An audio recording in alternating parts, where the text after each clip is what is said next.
Royce Monroe avait tout construit de ses propres mains.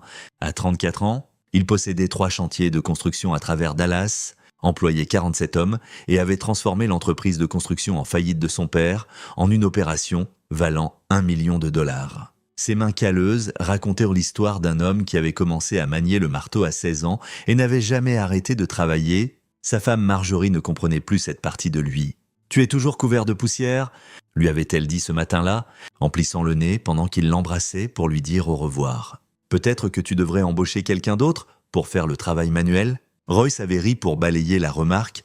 Ils étaient mariés depuis 6 ans, amoureux depuis le lycée. Ils s'étaient promis l'éternité. Elle était belle à l'époque, pleine de rêves sur leur avenir. Maintenant, elle dépensait son argent en vêtements de marque et se plaignait qu'il travaillait trop. Il gara son pick-up dans l'allée à 16 heures, 3 heures plus tôt que d'habitude. Le projet Henderson s'était terminé en avance et il avait décidé de surprendre Marjorie avec une réservation pour dîner dans ce restaurant italien qu'elle adorait. La porte du garage s'ouvrit en grinçant. C'est alors que Royce vit la Mustang argentée qu'il n'avait jamais vue auparavant, garée à la place où il mettait habituellement son pick-up de travail. Son estomac se noua, il coupa le moteur et resta assis là, les mains agrippées au volant. De la musique retentissait à l'intérieur de la maison, assez fort pour qu'il n'ait pas entendu la porte du garage. Son esprit passa en revue les explications possibles. Un ami en visite, un réparateur, quelque chose d'innocent. Mais Royce Monroe n'avait pas bâti une entreprise prospère en ignorant les signes avant-coureurs. Il sortit de son pick-up en silence, se dirigeant vers la porte qui reliait le garage à la cuisine. À travers la petite fenêtre, il pouvait voir dans le salon. Sa femme Marjorie se tenait là, en peignoir de soie, celui qu'il lui avait offert pour leur anniversaire, riant tandis qu'un homme musclé d'origine asiatique en jeans de marque la serrait contre lui. Les mains de l'homme se promenaient sur des endroits que seul un mari devrait toucher. La vision de Royce vira au rouge. Il déboula par la porte. « C'est quoi ce bordel ?» Marjorie sursauta, son visage passant par le choc, la peur, puis quelque chose de pire, l'irritation. « Royce, tu n'es pas censé être à la maison ?» Évidemment, ses yeux rivés sur l'autre homme, qui n'avait même pas pris la peine d'avoir l'air embarrassé, si tant est que ce salaud souriait. « Qui es-tu ?»« Dante femme. » L'homme s'étira comme un chat, totalement détendu. « Et je suis ce que Marjorie veut vraiment ?» Un vrai homme, pas un ouvrier crasseux, sors de ma maison, Dante rit. Ta maison ? Drôle. Marjorie m'a tout raconté sur le fait qu'elle possède la moitié de tout. En fait, on a planifié. Dante, tais-toi, siffla Marjorie. Mais Royce en avait assez entendu. Les pièces s'assemblèrent, son intérêt soudain pour les finances de son entreprise, les questions sur l'assurance vie, la façon dont elle l'avait poussé à ajouter son nom au compte de la société. Depuis combien de temps ? La voix de Royce était d'un calme mortel. « 8 mois, répondit Dante, en souriant. Elle m'a appelé 2 semaines après votre dernier anniversaire. Elle a dit qu'elle s'ennuyait. Royce avança, les poings serrés. Il n'avait jamais frappé une femme. Mais ce salaud arrogant, Dante, dit Marjorie. Sa voix soudain froide, prend la batte. Les mots ne firent pas-ils tout de suite. Puis Dante passa devant lui, jusqu'au placard du couloir et en sortit la propre batte de baseball en aluminium de Royce. La Louisville Slugger qu'il avait depuis le lycée. « Attends » dit Royce, en reculant. « Marjorie, qu'est-ce que tu fais ?» Sa femme sortit son téléphone, tapotant l'écran. La lumière de la caméra clignota en rouge. « Assurance. »« Chérie, dit-elle d'une voix douce, Dante va se défendre contre ton attaque violente. Et je serai la veuve traumatisée qui hérite de tout. » Dante frappa 4 mois plus tôt. Royce n'avait pas remarqué les signes. Il avait été trop occupé par le projet Riverside, un développement de $12 millions qui positionnerait son entreprise pour la décennie suivante. Des semaines de 70 heures, dormant au bureau du site certaines nuits, rentrant épuisé pour trouver Marjorie déjà endormie, ou du moins, c'est ce qu'il avait cru. La vérité était différente. Marjorie avait rencontré Dante femme dans une salle de sport haut de gamme au nord de Dallas, du genre où l'abonnement coûtait plus cher que les mensualités de voiture de la plupart des gens. Dante était un entraîneur personnel spécialisé dans les femmes au foyer riches et ennuyées. Il conduisait une Mustang en leasing, portait un parfum coûteux et avait un sourire rodé qui promettait l'excitation. Elle avait craqué vite. « Ton mari ne t'apprécie pas ?» avait murmuré Dante après leur 3e séance, ses mains s'attardant sur sa taille. « Une femme comme toi mérite quelqu'un qui prend le temps. » Marjorie avait gobé tout ça. L'attention, la flatterie, la façon dont Dante la faisait se sentir jeune à nouveau, en quelques semaines. Ils se rencontraient dans des hôtels. En quelques mois, ils planifiaient quelque chose de plus sombre. Il a une police d'assurance vie de 2 millions de dollars, avait dit Marjorie à Dante une nuit, allongée dans des draps froissés. Et l'entreprise vaut au moins 3 millions. Si quelque chose lui arrivait, c'est beaucoup d'argent, avait répondu Dante, les yeux brillants. Quel genre de choses? Ils avaient fait des recherches minutieuses, les accidents étaient trop scrutés, les disparitions laissaient trop de questions, mais une invasion de domicile qui tourne mal, ou une bagarre où il les attaquait en premier. Le plan était simple, provoquer Royce, le filmer en train d'attaquer Dante, puis invoquer la légitime défense quand Dante le tuerait. Marjorie jouerait la veuve en deuil, Dante serait le petit ami courageux qui avait essayé de la protéger. Il s'en tirerait avec tout. Ce qu'il n'avait pas prévu, c'était le cousin de Royce. Octavio Lester avait quitté Dallas 12 ans plus tôt sous un nuage de sang et d'enquête fédérale. La famille Lester avait dirigé le crime organisé dans le nord du Texas pendant 3 générations, pré-usuraire, raquette de protection, contrebande. Octavio avait été le plus jeune boss de l'histoire de la famille. Prenant la relève à 28 ans à la mort de son père, puis le FBI avait frappé à la porte, Octavio avait passé un accord, témoignage contre la mafia russe en échange de l'immunité. Il avait disparu dans le programme de protection des témoins et l'empire Lester s'était effondré. La plupart de la famille le considérait comme un traître, mais pas Royce. La mère de Royce avait été la tante d'Octavio quand les parents de Royce étaient à mort dans un accident de voiture. Octavio, alors âgé de 14 ans, s'était assuré que son cousin plus jeune soit pris en charge. Argent pour l'école. Un boulot sur un chantier, protection contre la rue, ils avaient été comme des frères, puis Octavio avait disparu dans le système. Mais Royce n'avait jamais oublié et Octavio n'avait jamais cessé de prendre des nouvelles. Utilisant des téléphones jetables et des messages codés, une fois par an, un texto, toujours en vie. Primo? Et toi? Le dernier message était arrivé 2 semaines plus tôt. Royce avait gardé le numéro. Maintenant, saignant sur le sol du garage, il tendit la main vers son téléphone avec des doigts brisés. Le premier coup l'avait touché aux épaules, le deuxième avait fracassé son bras gauche. Au 5e, il avait arrêté de compter. Dante frappait comme un possédé et Marjorie filmait tout, riante. En fait riant, tandis que le sang de son mari éclaboussait les murs du garage. Il l'avait traîné du salon. Ne voulant pas abîmer le tapis coûteux, « Ça suffit pour la caméra ?» dit enfin Marjorie. « Rends ça réaliste, mais ne le tue pas encore. On a besoin qu'il soit conscient pour la partie finale. » Dante s'arrêta, respirant fort. « Partie finale, il t'attaque avec une arme ?» expliqua patiemment Marjorie. « Vous vous battez. Le pistolet part. Accident tragique. J'aime ça. » Sourit Dante, intelligente et belle. Ils laissèrent Royce effondré contre son pick-up. Supposant qu'il était trop brisé pour bouger, Marjorie voulait se changer. Laver les éclaboussures de sang. Ils avaient le temps. Dante en finirait dans 20 minutes. Royce les entendit rentrer à l'intérieur, entendit la douche démarrer. Il avait pris 23 coups, 3 côtes cassées, le bras gauche fracturé en 2 endroits, possible fracture du crâne. Sa vision se brouillait et chaque respiration était comme des couteaux. Mais Royce Monroe était le fils de son père. Le vieil homme lui avait appris « la douleur est temporaire, l'abandon est éternel ». Il se traîna centimètre par centimètre sur le béton, laissant une traînée de sang. Son téléphone était tombé de sa poche pendant la raclée, glissant sous l'établi. Il pouvait le voir, à peine, dans la lumière tamisée. 1,50 m semblait faire 1,5 km. Ses doigts, brisés, ne pouvaient pas attraper correctement. Il dut utiliser sa paume, faisant glisser le téléphone vers lui. L'écran était fissuré mais fonctionnait encore. Royce fit défiler ses contacts avec son pouce, la vision floue. Là, le numéro d'il y a 2 semaines. Il appuya sur appel. Ça sonna 1 fois, 2 fois, 3 fois. Primo, la voix d'Octavio. Prudente, c'est toi? Cousin, murmura Royce, goûtant le sang. Fais-les disparaître. Où es-tu? Que s'est-il passé? Maison, femme, petit ami, batte de baseball, 23 fois, ils vont me tuer. La ligne resta silencieuse 3 secondes. Quand Octavio reprit, sa voix était de glace. Tu respires encore? À peine. Reste en vie. Je suis à 40 minutes.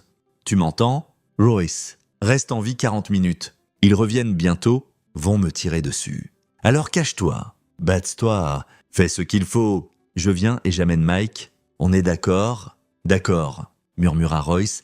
Et Primo, n'appelle pas les flics, n'appelle personne d'autre. C'est une affaire de famille maintenant. La ligne se coupa. Royce entendit des pas au-dessus. Il descendait. Il avait peut-être 2 minutes. Il regarda autour du garage avec un regard neuf. Outils, arms, choix. Le pistolet à clous était sur l'établi. Chargé à bloc, Royce Monroe avait 40 minutes pour survivre. Et puis son cousin, un homme qui avait autrefois fait disparaître un brigadier russe si complètement que le FBI n'avait jamais trouvé une seule dent, montrerait à Marjorie et Dante ce qu'était le vrai enfer. Il devait juste rester en vie assez longtemps pour regarder. Royce se traîna derrière le pick-up, le pistolet à clous serré dans sa main valide, des pas dans les escaliers. La voix de Dante dit « Temps d'en finir. Bébé, souviens-toi, il t'a attaqué en premier, dit Marjorie. La vidéo le montre violent, agressif. Tu n'avais pas le choix. La porte du garage s'ouvrit. Royce pouvait voir leurs ombres s'étirer sur le béton taché de sang. Son sang, où est-ce qu'il commença Dante. Royce roula de derrière le pick-up et tira. Le clou s'enfonça de 5 cm dans la cuisse de Dante. L'homme hurla, trébuchant en arrière. Marjorie cria « Espèce de fils de… » Dante bondit en avant malgré la blessure. Royce tira à nouveau. Un autre clou, celui-ci dans l'épaule de Dante. L'homme lâcha le pistolet qu'il portait. Ils avaient donc pris une arme, probablement la sienne volée dans son coffre-fort. « Tire-lui dessus !» hurla Marjorie, mais Dante était trop occupé à hurler. Grattant le clou dans son épaule, Royce utilisa le pick-up pour se hisser debout. Chaque mouvement était une agonie. Il s'était acheté du temps. Maintenant, il avait juste besoin de… Marjorie attrapa le pistolet là où Dante l'avait laissé tomber. Royce plongea derrière le pick-up alors que le premier coup partit, assourdissant dans l'espace clos. La balle ricocha sur la benne du pick-up. Tireuse amateur, elle paniquait, ne visait pas. « Dante, lève-toi !» Marjorie tira 2 fois de plus, des tirs sauvages. Royce compta. Combien de balles ? 100. 38 en contenaient 6. Elle en avait tiré 3 restantes. En supposant qu'il était chargé à fond, il est derrière le pick-up. Royce les entendit bouger. Essayant de le contourner, il regarda autour désespérément. Le garage n'avait qu'une sortie, la porte vers la cuisine. S'il pouvait l'atteindre, entrer dans la maison, il aurait peut-être une chance. Mais Dante se dirigeait déjà par là, boitant mais déterminé. Royce était piégé, puis il l'entendit, le plus beau son du monde. Des pneus sur le gravier, une portière claquant. Octavio avait fait le trajet en 35 minutes. Police. Les yeux de Marjorie s'écarquillèrent. « Dante, on doit… » La porte du garage explosa vers l'intérieur. Octavio Lester n'était pas un grand homme. Wadon, c'est-à-dire Yortermer Mince. Mais il se déplaçait comme la violence incarnée. Derrière lui vint Mike Chavez. Wado, de laisser trimètre, bâti comme un linebacker professionnel. Marjorie braqua le pistolet vers eux. Octavio combla la distance avant qu'elle puisse tirer, sa main se refermant sur son poignet. Tordanta. Le pistolet tomba bruyamment sur le sol. Mike mit Dante en prise de tête 3 secondes plus tard. L'homme plus grand se débattit en vain. Royce. Les yeux d'Octavio trouvèrent son cousin. « Bon Dieu, je suis resté en vie », parvint à dire Royce. « C'est vrai ? Primo ?» L'expression d'Octavio était indéchiffrable tandis qu'il regardait Marjorie, puis Dante. « Mike, attache-les, utilise les colliers de serrage. » En quelques minutes, les deux étaient ligotés, assis sur le sol du garage. Marjorie pleurait maintenant, mascara coulant. Dante semblait furieux et terrifié à parts égales. Octavio s'agenouilla près de Royce, examinant ses blessures avec des yeux experts. « Tu as besoin d'un hôpital ? Pas d'hôpital ? Pas encore. Royce, tu as dit que c'était une affaire de famille. » Royce croisa le regard de son cousin. « Je veux regarder. » Octavio l'étudia longuement, puis hocha lentement la tête. « Mike, prends le kit médical dans la voiture. On le stabilise ici. » Tandis que Mike sortait en courant, Marjorie trouva sa voix. « Vous ne pouvez pas faire ça. On dira tout à la police. » Octavio se tourna vers elle et son sourire fit mourir ses mots. « Leur dire quoi ? Exactement. Que toi et ton petit ami avez essayé de tuer ton mari ? Que tu as filmé ça ? Attends !» Il sortit son téléphone de sa poche. « J'en aurais besoin. Des preuves. »« Vous faites une erreur, » dit Dante, essayant d'être défiant. « J'ai des amis, des gens qui me chercheront. »« Non, » dit aimablement Octavio. « Tu as des clientes, des femmes au foyer riche, que tu baises pour de l'argent. Crois-moi, j'ai fait des recherches sur la route, passé des appels. Tu n'es personne. Dante, un parasite. Et les parasites ? » Il s'accroupit à hauteur des yeux. « Ils sont faciles à exterminer. » Mike revint avec un kit médical tactique. Pendant les 20 minutes suivantes, ils stabilisèrent Royce, pansement de terrain. « Attelles, antidouleur d'une seringue qui n'était définitivement pas légale. « Ça te gardera conscient ?» expliqua Octavio. « Mais tu auras besoin d'une opération bientôt. Mike appelle mon médecin. Il sera là dans 1 heure. » Discrète, sans question, Royce hocha la tête, sentant déjà les effets des drogues. La douleur s'atténua en un rugissement gérable. Maintenant, Octavio s'éleva, regardant ses prisonniers. Parlons de ce qui se passe ensuite. Ils descendirent, Marjorie et Dante, au sous-sol. La maison de Royce avait été construite dans les années 70 avec un vaste niveau inférieur qu'il avait converti en atelier, murs en béton, insonorisation qu'il avait installée lui-même, une seule petite fenêtre, maintenant couverte. Parfait. Mike installa une chaise pour Royce. Il ne pouvait pas rester debout longtemps. Pas encore. Octavio s'était changé en vêtements sombres, méthodique et calme. Il avait déjà fait ça, réalisa Royce. De nombreuses fois. « S'il vous plaît », murmura Marjorie. « S'il vous plaît, on est désolé. On partira. Vous ne nous reverrez jamais. Vous avez essayé de tuer mon cousin ?» dit Octavio sur le ton de la conversation. 23 fois avec une batte de baseball, filmé en riant. On va lui tirer dessus et prétendre à la légitime défense. Il tira une chaise et s'assit à l'envers dessus. « J'ai besoin que vous compreniez quelque chose. Vous ne partez pas. Jamais. Mais ce qui se passe entre maintenant et le moment où vous arrêtez de respirer, ça dépend de vous ?» Dante lui cracha dessus. « Va te faire foutre !» Le poing de Mike s'écrasa sur le visage de Dante, lui cassant le nez. Le sang coula. « Mike n'aime pas la grossièreté », expliqua Octavio. « Maintenant, voilà comment ça marche. Je vais poser des questions. Vous allez répondre. Mentez-moi et les choses empirent. Refusez de répondre. Les choses empirent. Compris ?» Aucun ne répondit. Commençons par du simple. Marjorie, de qui venait l'idée de tuer Royce? Elle resta silencieuse, larmes coulant. Octavio soupira. « Mike, son petit doigt gauche. »« Non !» hurla Marjorie. « C'était Dante ?» ?»« C'était l'idée de Dante. »« Salopie !» grogna Dante. « Intéressant. » Octavio nota sur son téléphone. « Et l'assurance vie. Quand as-tu eu accès à cette information ?»« Il y a 3 mois. » sanglota Marjorie. « J'ai trouvé la police dans son bureau. Dante a dit qu'on pouvait faire marcher ça. Le faire passer pour un accident. L'interrogatoire dura 1 heure. Octavio extirpa chaque détail, la planification, l'affaire, la salle de sport où ils s'étaient rencontrés. Il enregistra tout sur son téléphone, construisant un tableau. Enfin, il se leva. « Merci à vous deux. Très utile. Qu'est-ce que vous allez nous faire ?» La voix de Dante se brisa. Octavio sourit. « Royce, qu'est-ce que tu veux que je fasse ?» Tous les regards se tournèrent vers Royce. Il était assis là, brisé et bandé, regardant la femme qu'il avait aimée pendant 12 ans, la femme qui avait ri pendant qu'on le battait à mort. « Fais-leur mal, » dit Royce calmement. « Fais durer. Et quand ils supplieront pour la mort ?»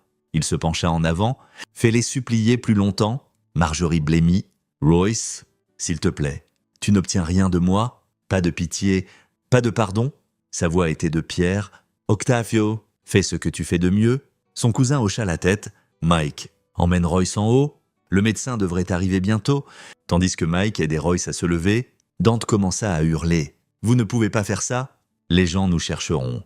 La police? On trouvera des preuves que vous avez fui ensemble. » Interrompit Octavio. « Des charges de cartes de crédit à Mexico, des réservations d'hôtels, des retraits aux distributeurs. Je suis très bon pour créer des pistes.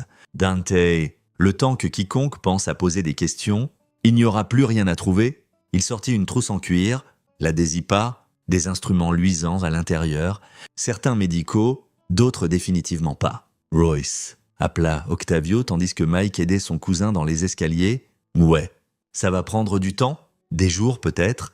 Tu es sûr de vouloir ça ?» Royce regarda en arrière vers le sous-sol, vers Marjorie, qui avait promis de l'aimer pour toujours, vers Dante, qui avait souri en balançant cette batte. « J'en suis sûr. » Le médecin arriva 30 minutes plus tard, un homme mince dans la soixantaine nommé Russell Duncan, qui ne posa pas de questions et accepta du cash. 3 côtes cassées, fracture de l'ulna et du radius, commotion modérée, dommages étendus au tissu mou, énuméra Russell après son examen. « Vous devriez être à l'hôpital. Pouvez-vous me réparer ici ?» demanda Royce. Russell regarda Octavio, qui hocha légèrement la tête. « Oui, mais ce ne sera pas agréable, et vous aurez besoin de semaines de récupération. Faites-le. » Ils convertirent la chambre de Royce en salle d'opération improvisée. Russell avait apporté du matériel, rayon X portable, fournitures médicales appropriées, anesthésie. Quoi qu'Octavio lui paye, c'était assez pour assurer la discrétion. Tandis que Russell préparait, Mike montra quelque chose sur son téléphone à Octavio. Les deux hommes avaient l'air sombres. « Qu'est-ce que c'est » demanda Royce. « Vidéo de surveillance de la maison de ta voisine, Janine Peterson. 3 portes plus loin, sa caméra capture ton allée. » Octavio tourna le téléphone. « Montre Danta arrivé ce matin. Montre-toi rentré. Ne montre rien après. Elle m'a déjà envoyé le fichier et a accepté de supprimer sa copie pour 10 000 $ en cash. Pourquoi ferait-elle ça ? Parce que je lui ai expliqué ce qui s'est passé, lui ai montré la vidéo de Marjorie et demandé gentiment « Janine a 2 filles. Elle comprend ce que c'est que de jeter les ordures. » Octavio rangea son téléphone. « Le point, c'est qu'on est clean ici. » La piste montre qu'ils étaient ensemble toute la journée. Puis ce soir, ils partent en Mustang de Dante. Mike va la conduire à un atelier de démontage en Oklahoma. Elle sera en pièces d'ici demain matin. Et leur téléphone, cloné et spoofant les données de localisation. Ils passent actuellement un super moment à Cabo. Selon leur GPS, Octavio sourit. « Crois-moi, primo, je fais ça depuis que tu étais au lycée. » Russell s'approcha avec une seringue. « Temps de dormir. »« M. Monroe, combien de temps serais-je out ? 4 heures, peut-être 5. » Royce regarda Octavio. « Ne les tue pas pendant que je suis sous. Je veux être éveillé pour cette partie. Ce n'était pas prévu. Ils ont encore un long chemin avant de mériter la mort. » L'anesthésie emporta Royce. Sa dernière pensée, une sombre satisfaction, quand il se réveilla, il était 3 heures du matin. Son bras était dans un plâtre approprié, les côtes bandées, des points de suture sur le crâne. La douleur était gérable. Russell avait laissé de forts médicaments. Octavio était assis dans un fauteuil près de la fenêtre, nettoyant du sang de ses mains. « Comment s'est passée l'opération » demanda-t-il. Russell dit que tu guériras bien. 3 mois pour le bras, 6 semaines pour les côtes. Tu auras besoin de kiné. Royce hocha la tête. Et en bas, ça progresse. Marjorie nous a parlé d'un compte bancaire secret. Il s'avère qu'elle ponctionnait tes comptes d'entreprise depuis 6 mois. Petite somme. Rien que tu remarquerais, accumulé 40 000 $. Dantel a confirmé. Ils prévoyaient de l'utiliser comme capital de départ après ta mort. Comment les as-tu fait parler ? L'expression d'Octavio était neutre. Tu ne veux pas de détails ? Peut-être que si... Son cousin l'étudia. Tu as changé ? Royce. L'homme que je connaissais avant aurait appelé la police, fait les choses comme il faut. Cet homme est mort sur le sol du garage 23 fois. Juste, Octavio s'adossa. Dante a perdu 3 ongles. Marjorie a des brûlures électriques aux pieds ou rien de permanent encore, mais douloureux. Ils chantent comme des canaris maintenant. Il s'avère que ce n'était pas la première fois pour Danta. Il a déjà monté ce coup. 2 autres femmes mariées à Austin, une à Houston, jamais attrapée parce qu'il s'était arrêté avant que ça aille trop loin. Mais Marjorie, elle voulait ta mort. Pourquoi ? Les raisons habituelles, argent, liberté, excitation. Elle a dit, Octavio hésita, dis-le. Elle a dit que tu l'ennuyais, que t'épouser était une erreur, qu'elle méritait mieux qu'un ouvrier de construction couvert de saleté. Royce absorba ça, ne ressentit rien. Quel que soit l'amour qui avait existé, il avait disparu. Battu hors de lui à chaque coup de cette batte. « Quel est le plan ?» demanda-t-il. « Demain, on fait une vidéo, Confessions. Détail, tout. Puis on leur donne un choix. Quel genre de choix ?» Le sourire d'Octavio était terrible. « Tu verras. » À midi le lendemain, Royce pouvait marcher avec Ed. Russell avait laissé plus de médicaments et des instructions, promettant de revenir dans 3 jours. Mike avait disposé de la voiture de Dante et était revenu avec 3 téléphones jetables et un setup de caméra. Au sous-sol, Marjorie et Dante avaient l'air pire, épuisés, terrifiés, saignant de diverses petites blessures, pas mortelles. Octavio était trop habile pour ça, mais démoralisante. « Bonjour », dit aimablement Octavio. « Aujourd'hui, on fait un film. » Il installa la caméra, la positionnant pour capturer clairement les 2 prisonniers. Éclairage professionnel. Bon audio. Mike lui tendit un script qu'il avait tapé. « Vous allez lire ça ?» expliqua Octavio. Confession complète. Chaque détail, l'affaire. La planification, l'attaque. Tout, et vous allez le faire de manière convaincante où Mike commence à casser des os. Compris ? Ils comprirent. Au premier essai, Marjorie buta sur les mots. Octavio fit casser son index gauche par Mike. Le 2e essai fut meilleur. Au 3e, Marjorie et Dante livrèrent leur confession parfaitement. Larmes, remods, admission de culpabilité. Magnifique, dit Octavio. Revoyant les images, maintenant vient le choix dont j'ai parlé. Il tira 2 chaises, s'asseyant entre ses prisonniers. Option 1, j'appelle la police maintenant. Je leur montre cette vidéo de confession. Je leur montre la vidéo que Marjorie a prise de l'attaque.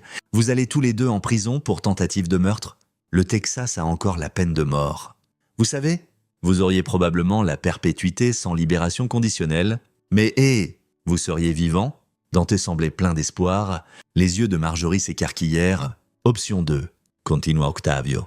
Vous jouez à un jeu où si vous gagnez, vous partez libre. Si vous perdez, il haussa les épaules. Eh bien, vous ne partez pas. Quel genre de jeu? Demanda Dante suspicieusement. Octavio s'éleva, allant vers une table en métal que Mike avait descendue. Dessus étaient de posées 2 seringues, remplies d'un liquide clair. L'une contient du sérum physiologique, inoffensif, l'autre du chlorure de potassium. Provoque un arrêt cardiaque en environ 90 secondes. Vous en choisissez une chacun? Vous vous injectez. 50-50 de chances de survie. C'est insensé, murmura Marjorie. Vraiment? Octavio se tourna vers elle. Vous alliez tirer sur Royce, appuyer sur la gâchette, mettre fin à sa vie. C'est la même chose. Sauf que maintenant, vous pariez avec vos propres vies, ça semble juste pour moi? Et si on refuse? Demanda Dante. Alors je choisis l'option 3, qui implique cette boîte à outils là-bas et beaucoup plus de cris. Croyez-moi, vous voulez l'option 1 ou 2? Royce regardait depuis les escaliers, soutenu par Mike. Il ne ressentait rien, pas de satisfaction, pas de colère, juste un froid vide. Je prends le jeu, dit soudain Dante. Mais Marjorie passe en premier. Dante, les yeux de Marjorie étaient fous. Tu ne peux pas. Tais-toi. On est mort de toute façon si on choisit la prison. Au moins comme ça, l'un de nous pourrait vivre. Il regarda Octavio. Elle choisit en premier. Je veux voir si c'est réel. Marjorie commença à sangloter. S'il vous plaît. Non, je prends la prison. Je confesserai tout. S'il vous plaît. Trop tard, dit Octavio. Dante a choisi pour vous deux. Prends une seringue. Marjorie. Sa main tremblait violemment, tandis qu'elle tendait vers la table. Les seringues étaient identiques. Elle en prit une, la tenant comme un serpent. Dans le cou, instruisit Octavio. Rapide et propre. Je ne peux pas. Mike avança. Marjorie tressaillit, puis pressa la seringue contre son cou, ferma les yeux, poussa le piston. Le liquide entra dans son sang. Tout le monde attendit. 30 secondes. Marjorie hyperventilait, attendant la mort. 60 secondes, toujours en train de respirer. 90 secondes. Rien ne se passa. Félicitations, dit Octavio. Sérum physiologique. Tu vis. Marjorie s'effondra, sanglotant de soulagement. Dante fixa la seringue restante, le visage gris. Ça veut dire que celle-ci tue, confirma Octavio. À ton tour? Non. Non. Je ne le fais pas. C'est du meurtre. Vraiment, Octavio inclina la tête. Tu as choisi le jeu. Prends la seringue. Dante, va te faire foutre. Mike bougea vite, attrapant le bras de Dante et le forçant vers la table. Dante se débattit, mais Mike était plus fort. Ses doigts se refermèrent autour de la seringue. « Arrête !» hurla Dante. « Je vous dirai tout. Je vous donnerai n'importe quoi. S'il vous plaît. Tu nous as déjà tout dit ?» dit calmement Octavio. « Et tu n'as rien qu'on veuille, sauf te regarder payer ?» Royce parla pour la première fois, sa voix portant dans les escaliers. « Tu souriais quand tu me frappais ?» La 23e fois, Touriac, les yeux de Dante le trouvèrent. « Je suis désolé. Je suis tellement désolé. C'est elle qui m'a forcé, menteur, dit Royce platement. Tu as aimé ça? Mike pressa la main de Dante vers son cou. L'homme se débattit, hurlant.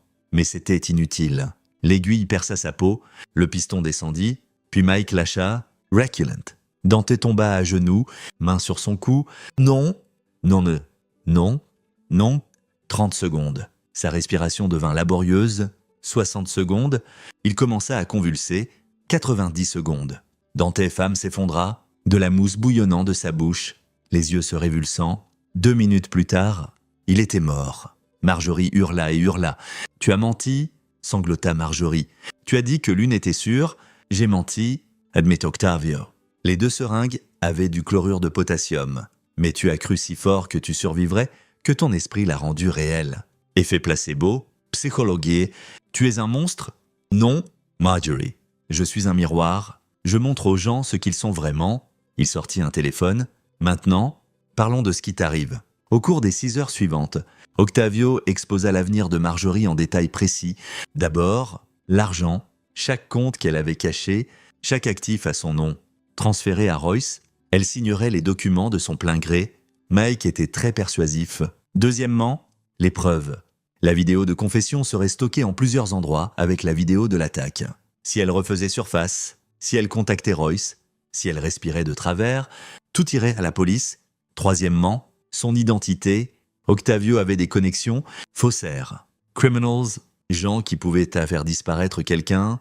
Marjorie Monroe cesserait d'exister. Elle deviendrait quelqu'un d'autre, quelqu'un sans passé, vivant dans une ville loin de Dallas.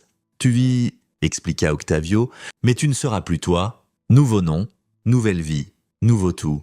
Et tu passeras chaque jour à savoir qu'une erreur, un faux pas, et tu finiras en prison. Ou pire, de retour dans mon sous-sol. Où irai-je ? Murmura-t-elle. Est-ce que ça importe ? Tu voulais tellement la liberté de Royce. Maintenant, tu l'assis pour toujours. Alors que le soleil se couchait, Mike finit la paperasse, Marjorie signa tout, document de divorce.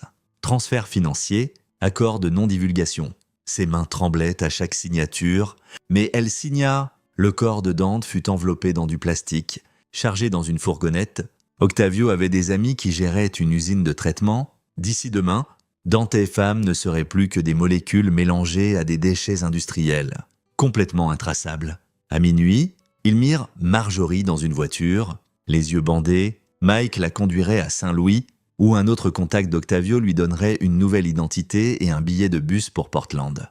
Elle aurait 5 000 $ en cash et un avertissement. Disparaise, ou sinon, avant qu'elle parte.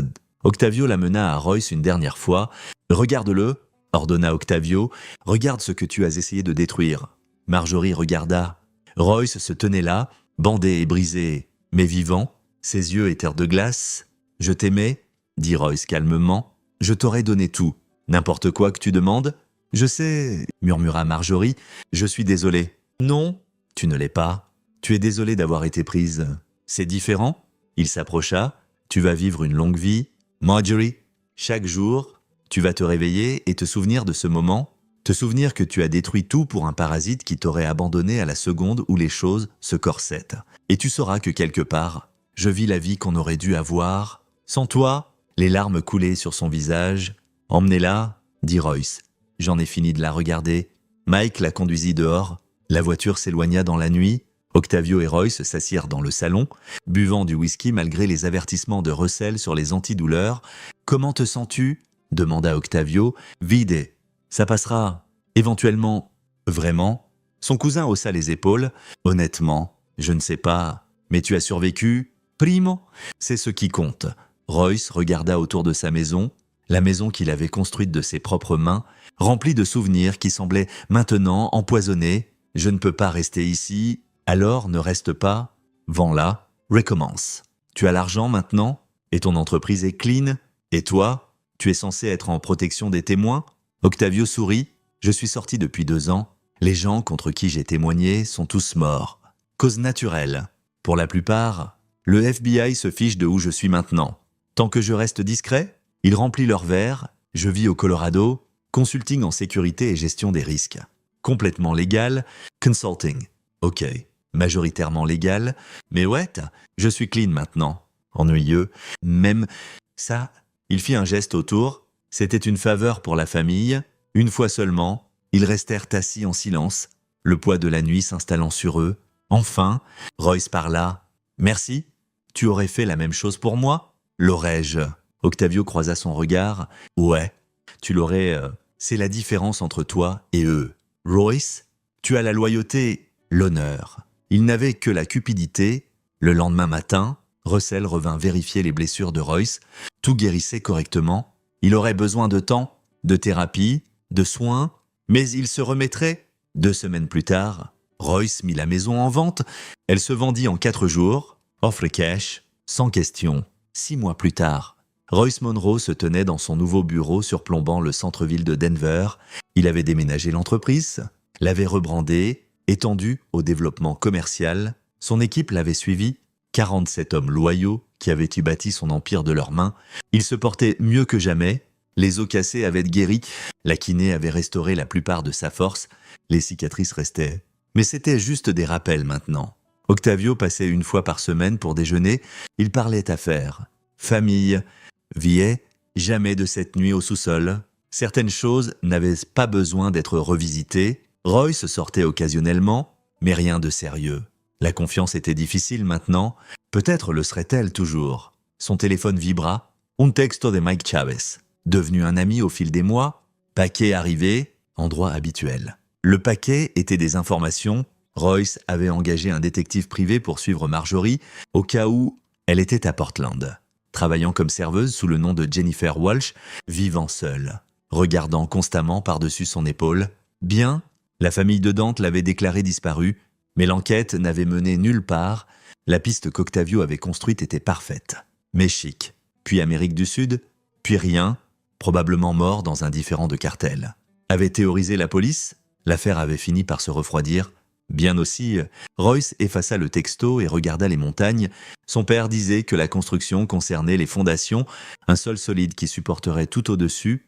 Le vieil homme parlait de béton et d'acier, mais Royce comprenait maintenant le sens plus profond. Il avait dû démolir complètement ses anciennes fondations, le mariage, la maison, la vie qu'il avait construite, et dans les ruines, il avait trouvé quelque chose de plus fort, lui-même, pas l'homme qui avait fait confiance aveuglément, qui s'était travaillé à mort pour l'approbation de quelqu'un d'autre. Mais quelqu'un de plus dur, plus intelligent, incassable, un coup à la porte de son bureau. « Patron, l'équipe du projet Henderson est là pour la réunion. J'arrive tout de suite, » répondit Royce. Il prit ses plans et se dirigea vers la salle de conférence. Marchant sans boiter maintenant, la douleur avait disparu. La colère s'était atténuée en une braise sourde, gérable. Mais il n'oublierait jamais, cette nuit-là, 23 coups de batte de baseball avaient tué l'ancien Royce Monroe. À sa place se tenait quelqu'un de nouveau, quelqu'un qui avait rampé à travers l'enfer sur des eaux brisées, qui avait fait payer ses ennemis de façon qu'il n'avait jamais imaginée, qui avait survécu quand la survie aurait dû être impossible. L'homme faible était mort dans ce garage. Un monstre s'était réveillé, mais pas le genre qui détruit les innocents. Le genre qui protège ceux qui comptent, punit les coupables et bâtit des empires à partir de cendres. Royce Monroe était la preuve vivante que parfois, la seule façon de vraiment gagner est de laisser l'ancienne version de soi mourir et d'embrasser le survivant impitoyable en dessous, tandis qu'il entrait dans la salle de conférence. Son équipe se leva en signe de respect. Il ne connaissait pas toute l'histoire, mais il savait que leur patron avait traversé l'enfer et en était sorti plus fort. « Au travail », dit Royce, étalant les plans sur la table. « On a une ville à construire. Dehors, le soleil de Denver se couchait, peignant le ciel en rouge sang. Quelque part à Portland, une femme nommée Jennifer Walsh se réveillait en hurlant du même cauchemar qu'elle faisait chaque nuit depuis 6 mois. Batte en aluminium sifflant dans l'air. Le sang de son mari sur ses mains et une voix murmurant « Tu vis, mais tu ne seras plus toi ». Quelque part dans une morgue du Colorado, sous un nom qui n'était pas le sien, les restes de dents de femme avaient été réduits en cendres et dispersés dans des déchets non marqués. Pas d'enterrement, pas de pierre tombale, juste l'effacement. Et à Denver, Royce Monroe sourit, ferma sa mallette et rentra chez lui dans son nouvel appartement. Sécurisé, propre. À lui, le jeu était fini. Il avait gagné. C'est ici que notre histoire se termine. Partagez vos pensées dans la section des commentaires. Merci pour votre précieux temps. Si vous avez aimé cette histoire, assurez-vous de vous abonner à cette chaîne. Ça m'aiderait beaucoup. Cliquez sur la vidéo que vous voyez à l'écran et je vous y verrai.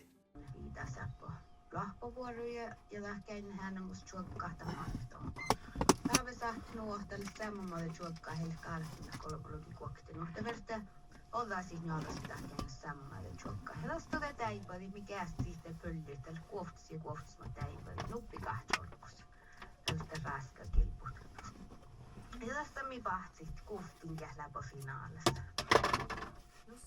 No tai ja lähtee missä on järjesti kielmettelystä teutolla hohtimettelystä. Siellä on